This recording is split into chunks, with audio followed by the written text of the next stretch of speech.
All right. Good evening, afternoon, everyone. Welcome to tonight's presentation on how to write a compelling personal statement. We're really excited to have you here tonight to talk about strategies. I'm Gisela Zambrano. I'm originally from California. I went to Cornell University for my undergrad and then went on later to the Harvard Graduate School of Education to pursue my master's. And now I get to talk to applicants as they go through the process. And we're really lucky to be here tonight with Amin, former admissions officer from MIT. So Amin, could you introduce yourself for us, please?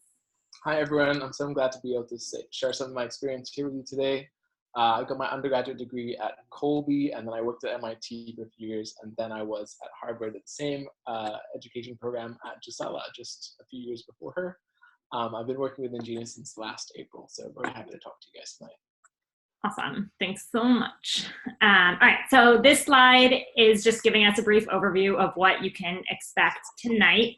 We'll start off with some introductions on Ingenious, who we are, what we do, then move on to how applications are processed to give you guys a little bit of context and insider's perspective, and then move on to the meat of tonight's presentation, which is the personal statement, go over some key facts and strategies, and then go over essay structure and writing strategies and how to write the most compelling personal statements.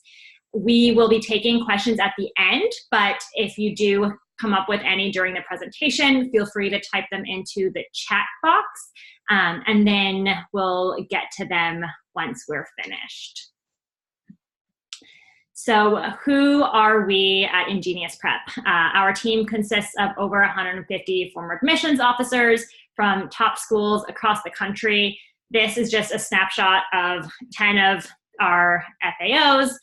You'll see Aman at the bottom middle from MIT. We've got Kat McManus, who read at Princeton and UPenn, Heather McCutcheon, who's a former admissions reader from Dartmouth, Aiden from Stanford. Again, this is just a snapshot of everybody that makes up our team. We've got FAOs from schools across the country. We also have over 75 graduate coaches who are individuals who have been in your shoes. They have all attended top universities and work with our students on crafting their applications. They're trained writers and editors and are really great at working with applicants on the nitty-gritty details. Some examples here include James Eimers, who went to the University of Virginia and then Yale, Joy Batra from Harvard, Melissa from Columbia, Aisha, who's currently at Harvard. Again, this is just a small snapshot. We've got many, many others as well. So what makes Ingenious special? We have a cutting-edge curriculum that we've built from the experiences of our former admissions officers. So those 150 individuals who sat in admissions offices across the country and ultimately were decision makers about which applicants were admitted and conversely which applicants were rejected during any given cycle. We've been collecting specific insights from top 30 universities and more, and our approach is both systematic and operational. What that means is that we've taken the insights from all of the former admissions officers and curated a really engaging curriculum that is like applicable to any applicant. At the same time, we absolutely recognize that the process is very individualized and like applicant specific. So we work on tailoring the process for each individual coming in and working with our team. And then the curriculum is used to train and manage all of our counseling team members. So that includes the former admissions officers and graduate coaches who join us. And some of our results from 2018 include 35 Ivy League acceptances, 42 acceptances to top 10 schools, 145 acceptances to top 30 schools. Students were accepted to every top 20 school on the list, and 99% were accepted to a school on their target list. So that is a really, really incredible statistic. And we're really proud of all of those applicants who've worked with us. Okay, so now moving on to how applications are processed in admissions offices. Great, so I'm going to walk you guys through how a generic admissions process works. So of course, every school has slightly different processes, and I'll sort of add some anecdotes about my experience at MIT. This is kind of what it looks like at any selected school. I'd say like any school in the top 30. Effectively what happens is you submit your application to a giant stack, you know, we say about 20 stories high. But after that, each file gets sorted to different admissions officers, typically from a region of specialty. So like if it's from the United States, usually someone from California will be read by an admissions officer who specializes in California and California high schools. That person then writes a summary about the case, and that summary is entered into a database, which is then what goes on to the admissions committee. And like that's the real key step, right? If you don't make an impression on the person who reads that case, the committee won't be the one. They won't get to read with enthusiasm all the good stuff that that person might have felt for your case. If that makes sense. Awesome. So, true or false? Some schools receive so many applications that they don't even read a significant number of them. What do you guys think? True or false? You can type your responses in the chat box. So I see false. Somebody's already going. Got a couple falses. Do we have any trues? Oh, we got some trues. So we got a mix. So, yeah. Yeah, so believe it or not, like we want to read every single case that comes our way. So I know there's a lot of like anecdotal evidence out there. People will say like someone told me that there's a minimum SAT score, or you know, the truth is that most schools will read every single page, even if it's very briefly. And I think that's just the due diligence that admissions officers have to do when searching for a diverse class, a very competitive, good, compelling class, right? So every student's file is read. All right, so here's another one. So admissions officers spend more time reading better essays and may skim worse essays. What do you guys think? True or false? True, true, true, true. All right. One false. Mostly true. Okay. So this is one of the things that I think is really important to remember. Like admissions is an incredibly subjective process, right? And so it's actually true. Although people are taught to read every case within a certain amount of time, just by the nature of the process, given the fact that it is subjective at times, admissions officers invest more time in essays that are fun to read, are interesting to read, versus essays that are actually boring or cliched or just poorly written, right? So even though we want to say that we give every single case equal treatment, we really review every single case thoroughly, the reality is that after you've read 15 cases that day, you're going to spend more time on the ones that are interesting and engaging. Admissions officers are people too, and they get bored. So to just wrap up this whole section, I'll say that the admissions process, you only really get 13 pages to really leave an impression on an admissions officer. And those 13 pages are distributed in a massive stack of papers, right? And so you're going to be compared against other applicants in your region. And for you to be competitive, you have to really leave an impression, right? If that person who reads your case isn't excited to write a summary about you, doesn't have an impression of who you are as a human, if they just think you're some numbers, it's really easy to slip through the cracks and be left behind. We're good. Awesome. So moving on to the personal statement, this is just going to be an overview of what you can expect to find when you get it. So some background information, and we'll begin with more trivia. Approximately how many words is the personal statement? Here are some options. Please type them into the chat box. You have 800 words, 1,300, none of the above. Oh, we got a 650. We got E's, lots of E's, some A's. Awesome. So you guys are on the right track. None of the above is correct. Those of you who threw out the number 650 words, that's the right answer. You just have about a single page, a little bit more than a single space page, to develop your personal statement. So choosing a prompt. We're going to just walk through briefly some common prompts. The prompts mostly stay the same from year to year. Prompts will ask students to identify, explain background, identity, interest, or talent, lessons that you can take away from obstacles that you have encountered that have been really instrumental in your later successes. They'll ask you to potentially reflect on a time when you have questioned or challenged a belief or idea. They're all meant to make you like really think about your experiences. Why is this not going? They might ask you to describe a problem you've solved or a problem that you would like to solve. So you get the opportunity to be really creative if that's the type of person that you are. Discuss an accomplishment, event, or realization that sparked a period of personal growth. Or describe a topic, idea, or concept that you find so engaging and makes you lose all track of time. The point of all of these is to get to know who you are as an individual. And lastly, there is generally a prompt that asks you to share an essay on any topic of your choice.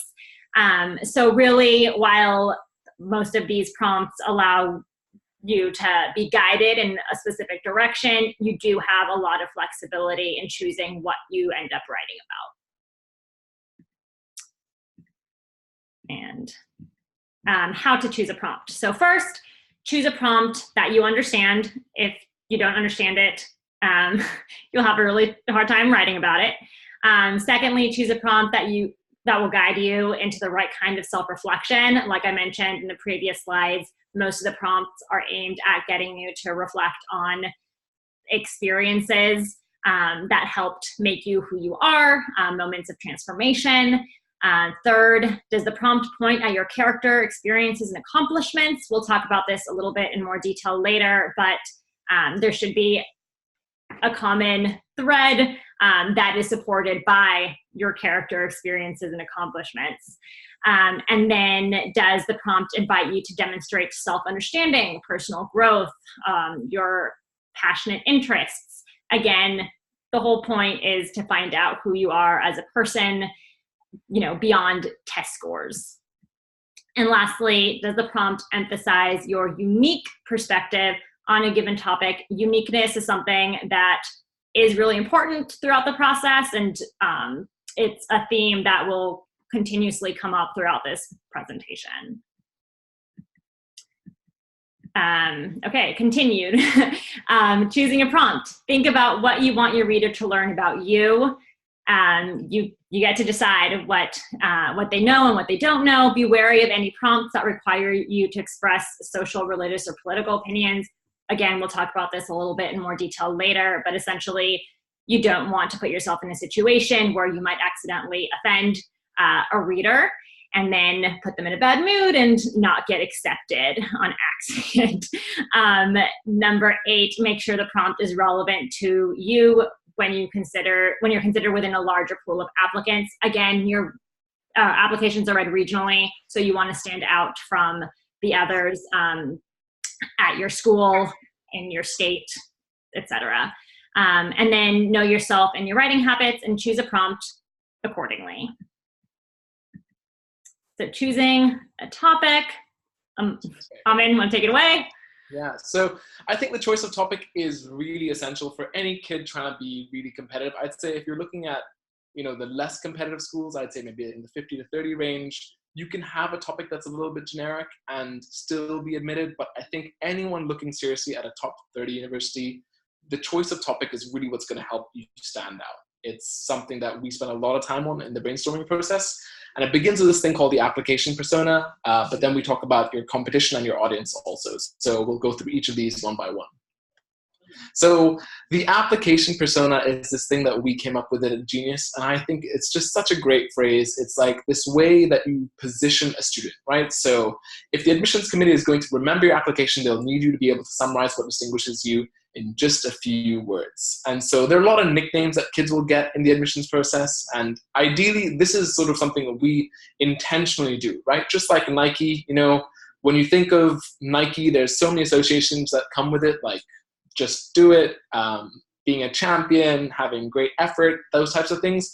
We want the same things for our kids too, you know, and I hate using the word personal brand because I think it makes it seem a little bit too contrived, but I think we're really intentional about making sure that a student's application persona is really authentic to who they are. And the longer of time we have with kids to work with them, we can work with them for 4 years on that application persona versus just something that you do in like senior year, which I think is a little bit tougher to do, right?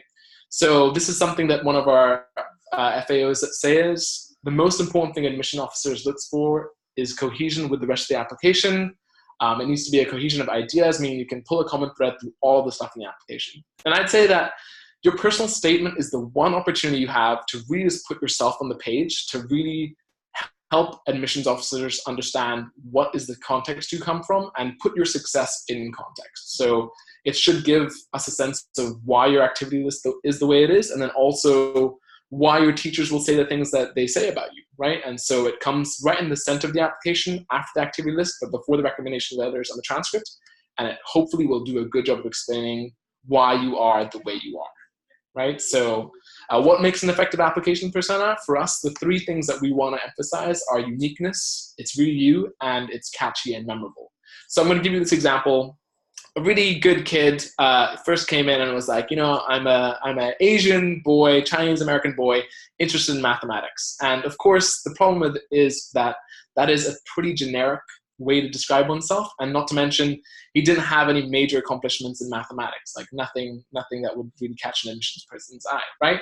So as we spoke, like we dug into his profile a little bit, and it turns out that he actually was really interested in coffee, right? And so he had like a level 2 barista certificate, like he was really into it. I just read a lot about it. And so what we ended up doing was we turned him from, instead of like a math boy, was like a coffee boy interested in math, right? And because of the nature of his interest, I think an admissions officer could definitely say that if we admit this student, we'll definitely get something unique to campus, right? He might be running coffee clubs at school. He might be like working. He might be hosting like lectures on what coffee is like. And that's something that is intangible, but still something unique, which really will help a kid like that stand out, right? So just an example. Here's another example of ours, Cece, who is the artist activist who uses art to drive social change. That is her actual application persona. Her and her FAO sat down and put that together intentionally, and then these are some of the activities that Cece did to really make sure that that application persona came across, right? I think that she had like a lot of Instagram followers on her Instagram art page, and we scheduled a little, what's it called? Something calendar. You know, when you have to like, editorial calendar, that's the phrase, right? So we had a little editorial calendar for her and made sure that she was publishing pretty regularly so that she knew how to grow a following, and it was really successful in the end.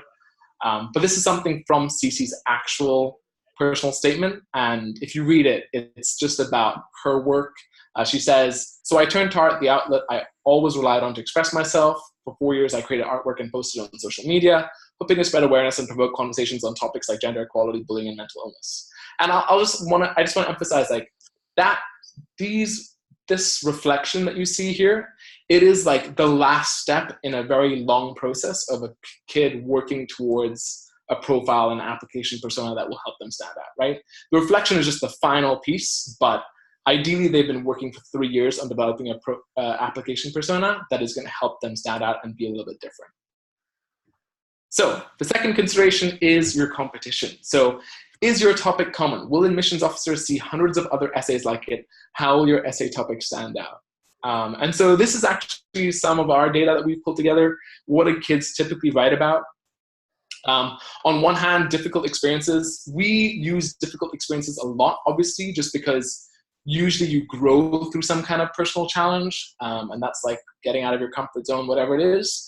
But on the other side of the spectrum, you know, we do have a few kids writing about political or religious activism, personal regrets, and historical figures.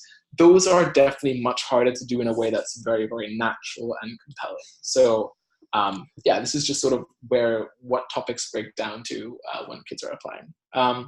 So when we look at our top 10 students in particular, we see that formative experiences are the biggest topic. Trying to think of a case of mine where that was really true. So, you know, like really great leadership experiences that have like made people go from sort of just like a very basic understanding of leadership to really having a more refined personal leadership style that's then backed up in letters of recommendation, for example. That could be a very good example.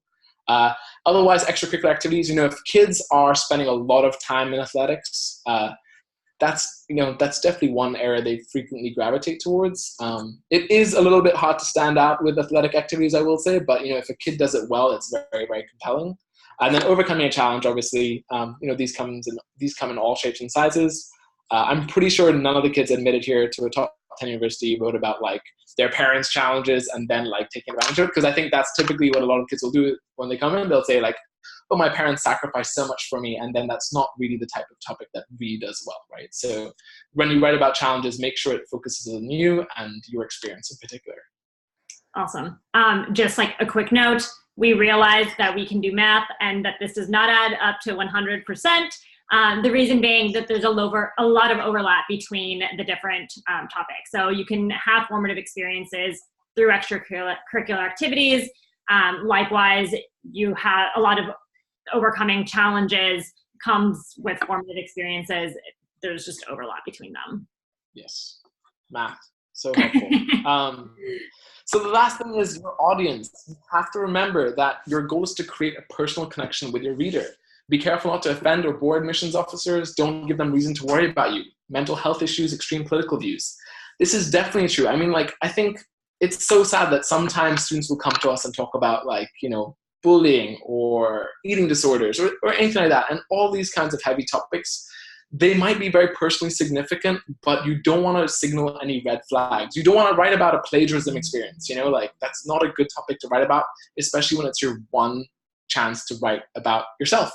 So give them reasons to want to admit you, and pick topics that are going to endear you to them, right?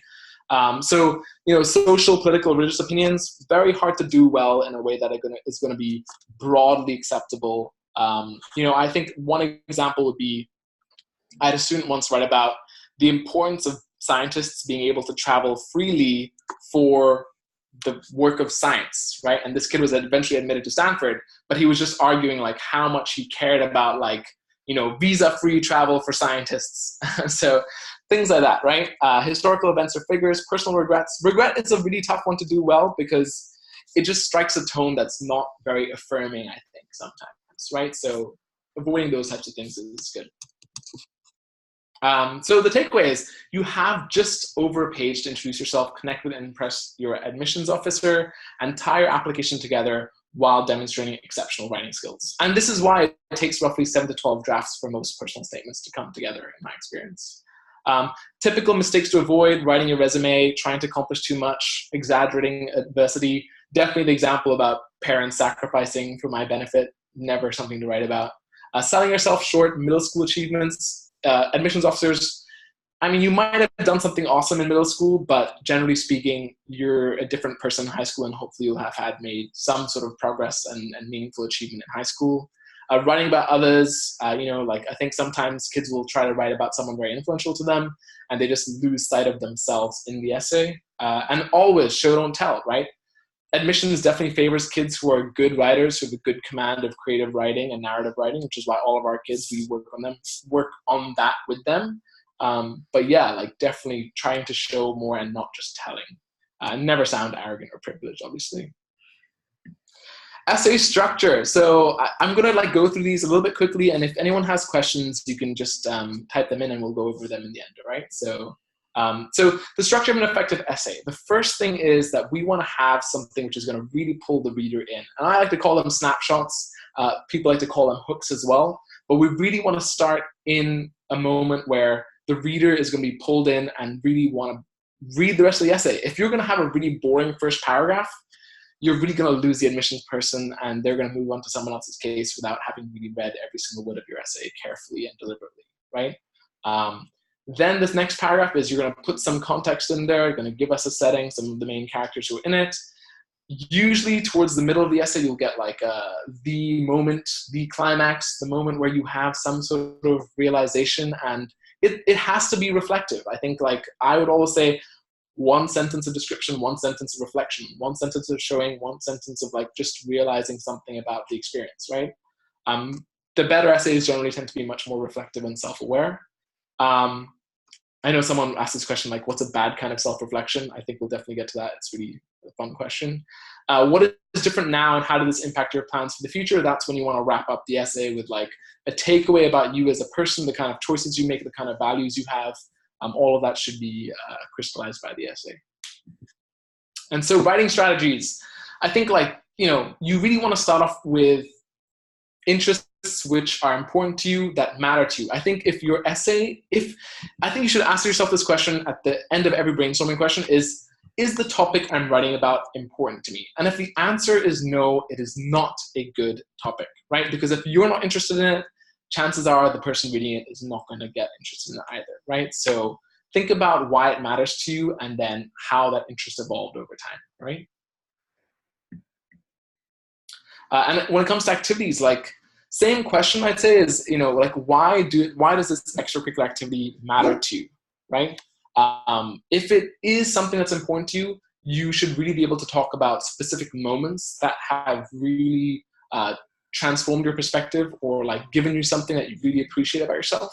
And then like, I think a lot of the times when kids write about activities, it's usually just like character traits like grit and perseverance coming through, so like anytime we felt like something was very difficult, I have a kid who's writing right now about sticking with a sport for 4 years, and then it's a 3-season sport. He has like a fall practice, a winter practice, and the spring, and like how it dominated his whole life and how the time sacrifice is involved with that. So yeah, life events, some of them, I think we always want to focus on kids growing in a positive way. I think, some experiences can jade us and make us more cynical humans. That's never a good go. I just don't think that's a good way to go in admissions. At MIT, we were taught to read for students who actually demonstrated joy because it's a hard school. And like, we want to know about the kids who are joyful and excited about different things out there, right? So things that portray you as more mature, compassionate, self-aware, determined, joyful, happy, smiling. That's all very, very good to see, right? And then also looking through your calendar or planner, you can see that kids will really spend a lot of time on certain things, right? So if you don't know what to write about, look at where your time is spent. And if you spend a lot of time rowing, like maybe there's something there. If you spend a lot of time doing fencing, maybe there's something there, right?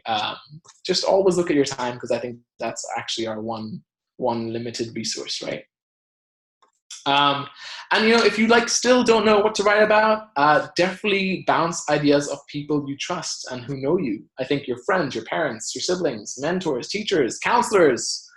We all I think a lot of the time my job is to give a reality check to kids, and if they think there are certain ways, I'll be like, oh well, I think that this is not true, or I think this is really you, and that's the fun part of this job in some ways, because you get to know kids and let them know you believe in them about stuff and see the good in them and stuff, and I think that's always really great. So yeah, so once you've asked the right questions, we really want to focus on the right stories, and then I always say, again, go away, write 5 sketches, 100 to 200 words, and come back, and we'll walk through each of those experiences. And, that's usually the first brainstorming exercise I do. It's go and brainstorm 5 meaningful experiences. And that word meaningful, what does it mean? It means so many things to so many different people. But once you explain it to students, they get a sense of what you're looking for. And I always say, don't write what you think an admissions officer wants to read, right? I think, some kids come in and say, I stood on stage and I, gave this amazing speech and everyone stood up clapping. It was in slow motion. And I just was no, please don't write that. Write what you think was personally meaningful and something you really felt made a difference in your life, right? And I think if you can go with that authentic thing, it's usually going to be the thing that's much more compelling. Once we get into the editing phase, you really want to move beyond just grammar and spelling. We really want to go through multiple rounds of revision, and that means that each time we ask kids to read the essay out loud, and then even just read it sentence by sentence, because that's really how you catch all the little errors that are out there.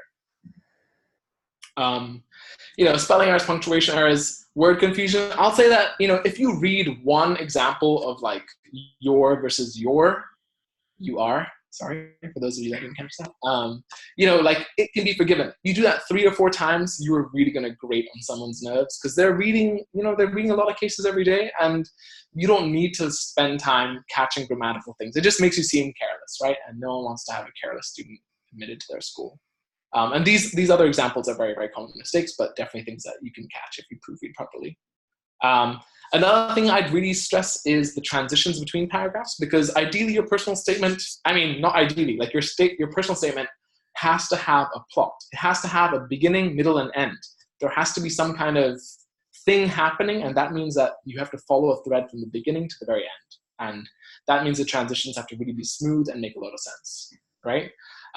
And yeah, ultimately, like that personal statement is going to affirm your application persona, that it's going to really make sure that the way you have spent your 4 years of high school doing all the different activities you've done, your personal statement is going to affirm all of that. And so, yeah, the takeaways. We really want to pick a strategic and memorable topic, start with a really great snapshot, something that's going to really pull you in. Provide a clear theme or takeaway. Does the essay offer a clear message about you? Is it a positive message? I think like that's really important. Like, don't write about plagiarism. Easy example. Don't write about plagiarism. If you ever had an issue with it, never do it. Is that message important? Does it matter? Yeah. Support your theme with evidence. Talk about specific experience. Talk about anecdotes. And edit over and over again. 7 to 12 drafts, that's typical, right? So just go from there. Awesome. Thank you for that. So we're going to just go over some of our 2019 undergraduate admissions results. So these are individuals who just went through the cycle and have been admitted to school and are beginning this coming fall. As you can see, we have students who've been admitted across the Ivy League, Princeton, Yale, Columbia, Penn, as well as many other top-tier institutions like MIT, Stanford, Johns Hopkins, Northwestern.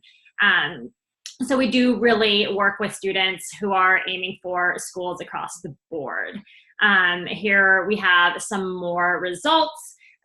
We have had students admitted to Caltech, Dartmouth, Cornell, UCLA, Georgetown, Carnegie Mellon, schools West Coast, East Coast, middle of the country, in all different fields. It looks like UC Berkeley this past year was a really popular school. We had 22 students working with us admitted to Berkeley. So that's really exciting.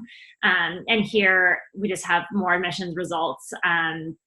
10 admitted to University of Michigan, 39 to UC Santa Barbara. That's really impressive.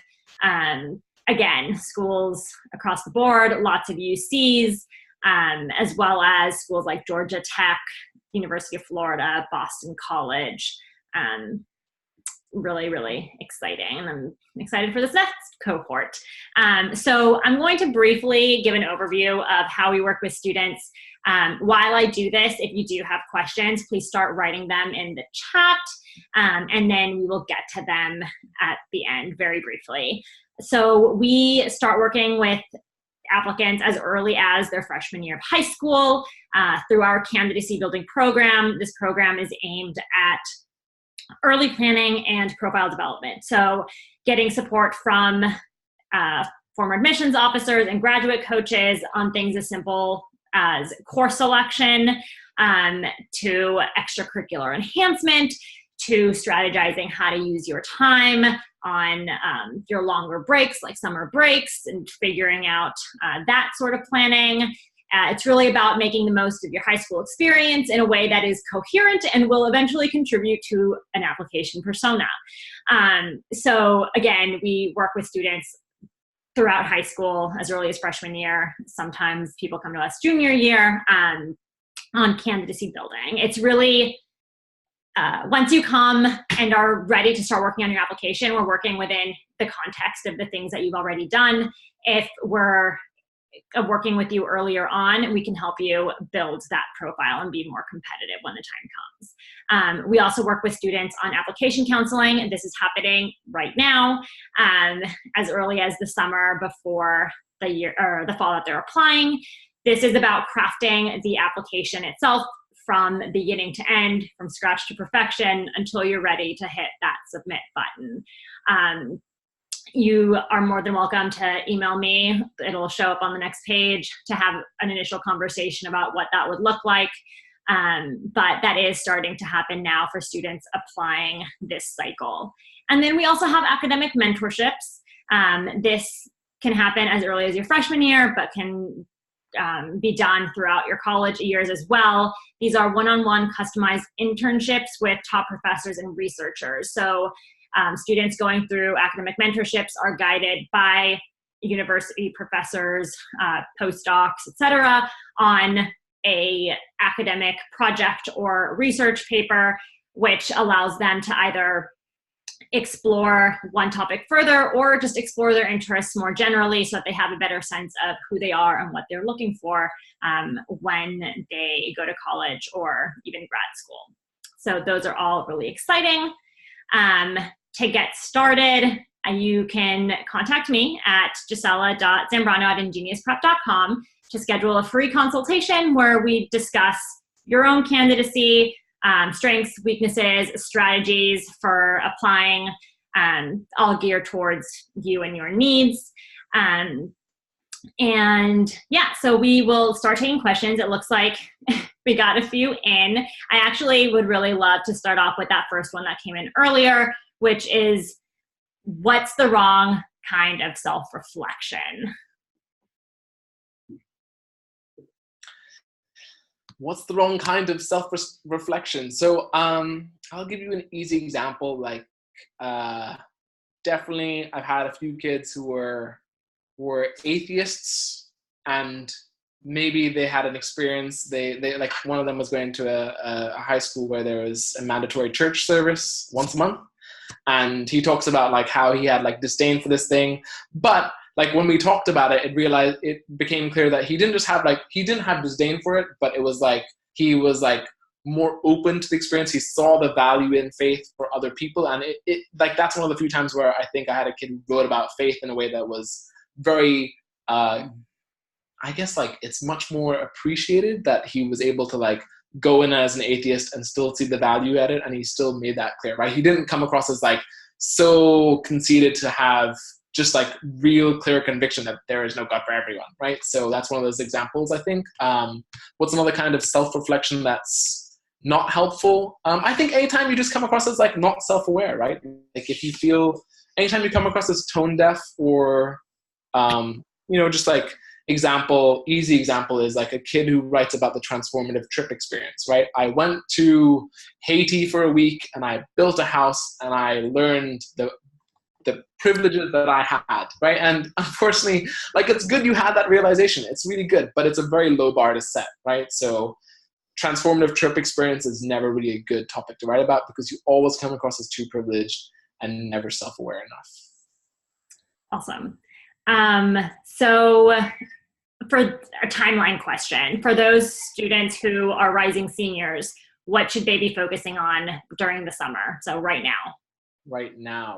So I'd say like you should think about like a capstone experience for something for your application persona. Try and figure out what your application persona is, and then look at your resume, your activity profile, and see what the gap is, and try to fill that gap. Try to fill that gap this summer. If you say that you're like passionate about engineering, but have like very few actual hands-on engineering experiences, go to arduino.cc or makezine.com and start ordering parts off Amazon and building stuff yourself in your garage. Like, at least have that much there to show when you actually end up applying. Awesome. We have a question that came in asking about showing versus telling. How would you explain how to show as opposed to tell? Yeah, so I use this example a lot if I give lectures or classroom stuff. It's one thing to say like, there was a bear and standing across from me from the river, and another thing to say like, I saw a blur of brown move through the water and my heart skipped a beat, like that's a really easy example of like, what's the difference between telling and showing. One of them is just like, you're giving me sort of detached, and the other one is like there's sensory experience involved. And I'd say whenever you write about showing, you want to focus on a specific moment. It's not like things are happening over time. It's like you're a specific moment, you're in that moment, and you can picture it in your head from what you're reading, right? So, yeah. I hope that's a good answer. No, it was. All right. So I think I see a question from an international student. I think part of what they're getting at is what it's like, what the differences are between applying as somebody who is not from the US to an American university versus a domestic student. Right. So is the question is it more difficult or something? What's the question? Yeah, so actually it's really geared towards MIT and framed in that perspective. Yes. He's from Spain, or she's from Spain. Pipe dreams. Yeah, so I will say that, the good news is you're from Spain and you're not from like Korea or China. And I think like those places tend to have way more students who have to have big prizes to stand out.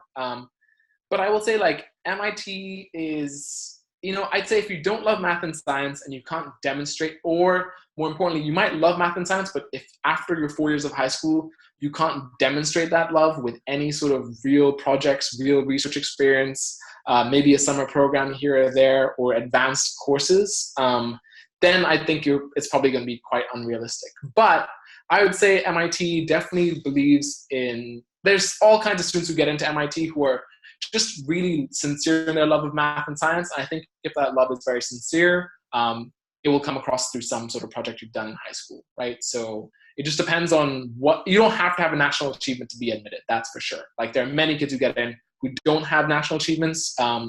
Like I remember a kid he used to make chainmail stuff, like just lots of blowtorch, getting metal together, and just a lot of metalworking, right? And he was from a much less privileged background, and he still was admitted because of that sincere love for working with math and science, right? So you definitely don't have to have a national achievement, but of course it's helpful. So awesome. So we have a question here about choosing unique topics. Do you have any advice on how to take a seemingly random topic and then connect it to personal growth? Sure. So this is the example of like the sleep thing. Yes. Yeah. How do you pick a complete? So I would say there is no such thing as a unique topic. First off, I'll say like, just if you've worked in admissions for like 10 years, 20 years, you've pretty much seen everything under the sun, at least one time. But it's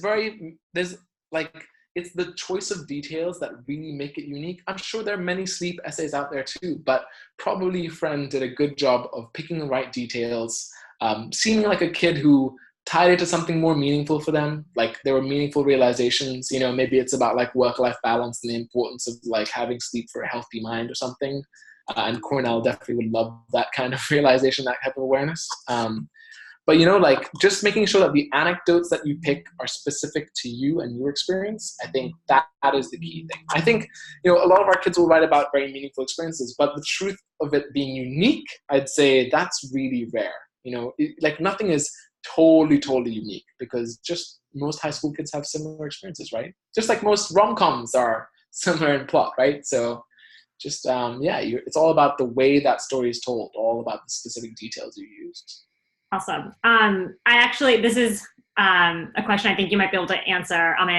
Do Canadian universities look at the same things as American ones? No, I don't think so. I think, so America is one of the few places where it's a very holistic process. And I think like the assumption for most top American universities is that if you have good grades and good GPAs, that's just the threshold, right? And then after that, everything else matters, your co-curriculars, your national awards, your achievements, and all that kind of stuff. But most universities in the world, including Canadian universities, they emphasize the academic side much more. And there's also not the insane kind of competition you have at U of T and McGill and UBC that you have at like Harvard or Stanford or whatever, right? So, yeah. Awesome. And how would you say, like, what advice would you give to somebody who's trying to figure out if their specific topic is super popular among applicants? I think that, which one? Is that the Harvard kid? No, the question specifically asks, is there a way to find out how genuine or popular your personal statement topic is? There's no database. Is there a way to do it? I don't think there is a way to do it. I just think I would suggest that you reflect and think about your friends and the people at your school and figure out who they are and the types of things that they might talk about. I mean, you should know your friends pretty well, right? And even if your interests are different, what you choose to like show what your interests might be very similar. So just like think about like your friends and the people that you know. You know, my general advice is that when it comes to, I think kids should stay in their own lane and like not be too preoccupied with what other kids are doing or what other schools they're applying to and stuff. Because I think you can't control for every single other school and every other student in your region, right? Your competition is everyone from possibly your state, right? Not just your high school. So trying to adjust your college list or even your PS topic, I think it's kind of like if you have the complete data set, then maybe you could say like, oh, I'm going to avoid this topic because like 17% of them are doing this topic. But you don't have that information and you never will have that information. So it's just better to go about it in a, like, it's better to stay in your own lane and really be true to yourself. And, you know, if being true to yourself means like writing an essay about your parents' divorce, I'd say don't write that topic because it's too cliche. But if it's something like, oh, being captain of the soccer team, which I think you're the only one in you're the only soccer captain at your school, probably. There are many soccer captains out there, but hopefully the details you choose will be the things that differentiate you. So yeah, stay in your own lane. We have a question about like late bloomers and individuals who discover their passions later on in high school. To make it more generalized, I'm going to ask, like, how much should this affect their school list? The example here is if, you know, a student developed a love for math and science very late in high school, should they be applying to MIT? Right. So if you developed a love for math and science late in high school, chances are there's so many variables involved. I just think like I could always make a case for someone to apply to MIT, but you know, there's just not enough information to say like yes or no. But it just depends on a much more like it's a holistic process, right? So I wouldn't say like yes you should or no you shouldn't. But it's much more about what other things you've done. You know, if you don't have any actual demonstrated interest, I'd say if you're applying to any top school, you should have some demonstrated interest in the things that you say you're interested in, right? If you say I'm interested in engineering, but there's nothing about your case which has any engineering in it, and you've done nothing that really is a hands-on project, it's going to be really tough to stand out, right? And at that point, I would say as your counselor, strategically, you should apply to something which you do have demonstrated interest in, right? Is it necessary to visit schools to show interest in them? This one just came in. No. Like many people don't have that opportunity, right? So. Yeah. I'll just like give my own experience as like an example. I did not have the financial means to be going to every school that I applied to. I ended up choosing a school that like flew me out. So I ended up actually getting to go and visit. But it wasn't because I was able to go there beforehand. And I applied without having ever been to most of the schools. So, and I've actually received this in both the Q&A and the chat now. Entrepreneurship, how great does that look like on an application? Is that really impressive to admissions? So I would say if it's great entrepreneurship, it's really great. But if it's like terrible entrepreneurship, it's really terrible, right? I mean, if you say, you know, my parents gave me $20,000 to start a business and I like burned through it all and I didn't have anything to show for it, like that's not so great. But you know, if my parents give me $20,000 and I had an Amazon business then take off that does like now $100,000 every month, like that's amazing. So it's really about how, like, I think whenever people talk about your activities, if you ever are curious about whether my activity is going to be perceived as good or bad, think about the measures of impact, right? If you say whether it's entrepreneurship or dancing, like if you are great at entrepreneurship, there should be some evidence. Like, what are your sales? How much money have you raised? Like, do you have a website? You know, Same thing with dance. Like if you're great at dance, like maybe you have a dance portfolio, maybe you go to dance, maybe you have an Instagram page with like thousands of followers. There are ways to measure all these things that admissions officers will try to clue in on. Yeah. We always, like, with impact, think sustained involvement. So starting earlier rather than later, important. And then metrics. So numbers impress, and making sure that you're cognizant of that as you like work through activities or passion projects or all of that, is really important. So we have a question about talking about like something that someone struggled through, which I'm assuming is a formative experience and the reason that they're bringing this up. If it's uncomfortable to read, what do you do? Remember the thing about red flags? Like you don't want to give people reason to be nervous about your ability to succeed. I think that's the thing. If the question arises that the student might have difficulty being independent and succeeding, struggles with depression, that kind of stuff, it's giving an admissions person pause when there are so many kids who don't have that struggle, and who haven't written about it. And I think you don't want to write about topics that are going to be red flags, right? If it's something, like I can always come up with examples of things that are very uncomfortable to read. Like, oh, maybe I climbed a mountain, I got horrible frostbite and I lost a toe. Like that's a terrible thing to read about. But at the end of it, like you come out, oh, wow, like this kid just had like a physically difficult experience versus something which is like inherently traumatic and scary. Like, and I think like as counselors, we always like, we're so sympathetic to that type of story.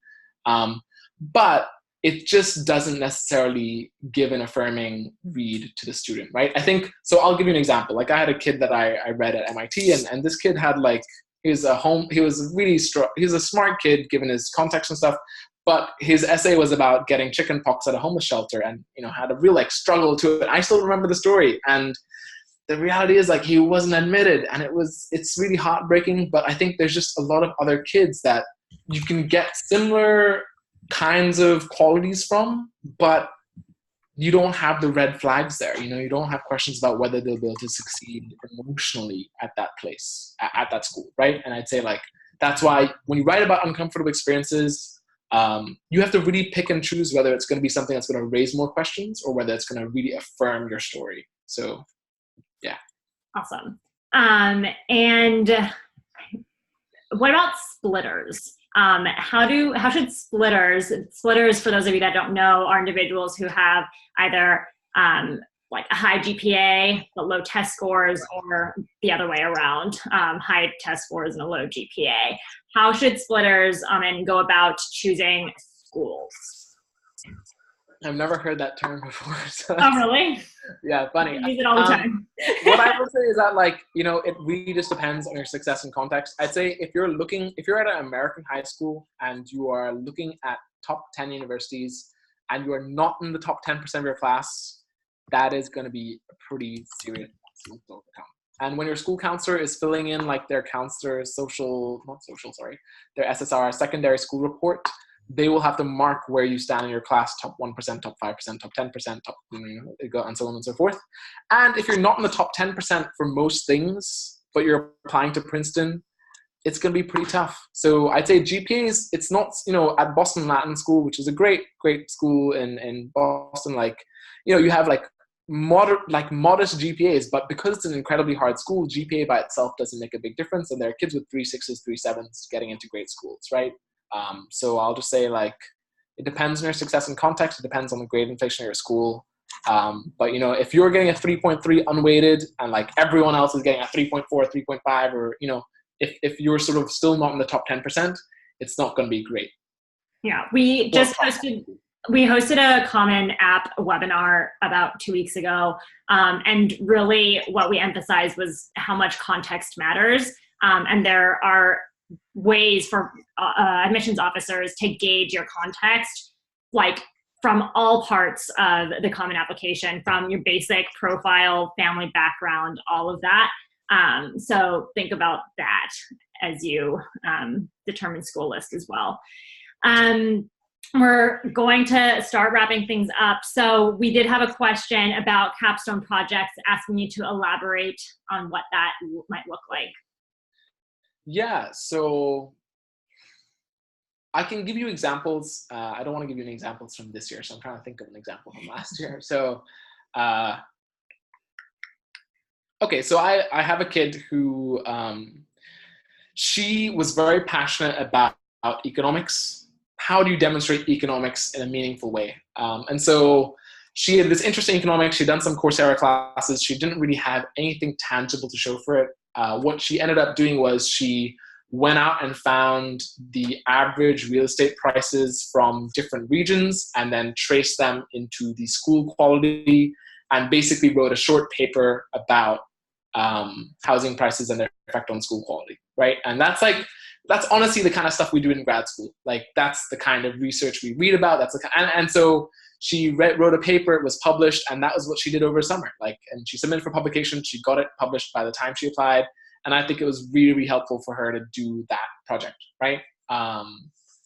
That's, I think, a good example. But basically, yeah, like anything which is going to sort of really affirm other parts of your interests so far. So another example is like, if you're interested in mathematics, a good capstone could just be applying to a pretty selective summer math program, SUMAC, Promise, Hampshire, Austin Math, USA, Canada Math Camp. There are a lot of math camps out there that are great, but that would be something which, again, admissions officers would note as being like, oh, like this kid is pretty serious about mathematics. They took the initiative to go to one of these great math camps, right? So that's kind of another example of a capstone type experience. Other projects, like kids who are engineers, I think or engineers or computer scientists, this is the one that I think there's a lot of opportunity if you are very capable and competent at your field of interest in engineering or computer science, because you can make websites, you can make apps. Like I've had kids make apps for their church, like they spent their all summer working on an app for their church to get people to like read all the passages and stuff and sign into church or something. So a school bus tracking app, I had a kid make one time. So just, it really depends on like what your field of interest is, and then trying to really invest in something that's going to be significant in the real world, right? Real world impact is always really compelling. Awesome. I'm going to take two more questions that are applicable to many applicants. If we don't get to your questions, please take a note of my email, get in contact with me. I'd be more than happy, again, to schedule a free consultation and discuss your specific case. So in terms of transcripts and grade trajectory, if somebody starts off high school, has mediocre grades, but then raises them, how does that look to an admissions officer? So like upward trajectory? Upward trajectory. Yeah, it's great. I think, so if the question is just like, does it look good? It's definitely better than like downward trajectory or stable, right? But I think upward trajectory is quite affirming. If you're taking more difficult classes and you're getting better grades, that's also really helpful. So definitely challenging yourself is the way to go. Always try to take the most challenging curriculum at school, and getting good grades is key. Don't get more challenging classes and then get worse grades, basically, right? I would agree with all of that.